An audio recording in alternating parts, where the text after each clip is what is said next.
Biblical marriage, as it gets talked about in modern Western politics, doesn't exist. Biblical marriage spans the gamut from polygamy to ironclad monogamy and everything in between.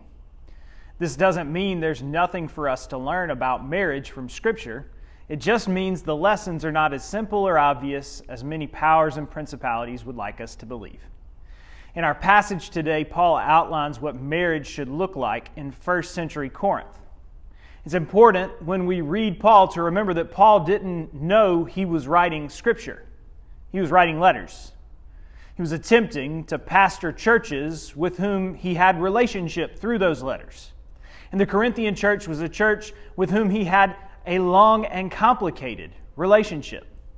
For them, he sets out a very specific set of criteria around the appropriateness of marriage, most of which has to do with controlling sexual passion. But the underlying truth and understanding of marriage that's available to us in Paul's writings is that marriage is meant to be a covenant between two people.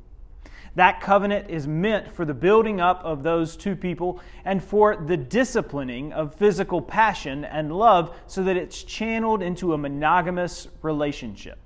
We may disagree with the first century details that Paul prescribes, but we can gain a healthier perspective of marriage as a binding, consensual covenant relationship that builds up the two people in the relationship.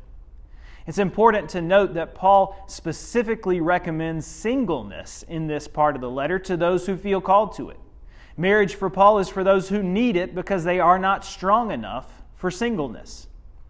In our relationships, may we look to Scripture for the deep and complex instruction it truly provides us.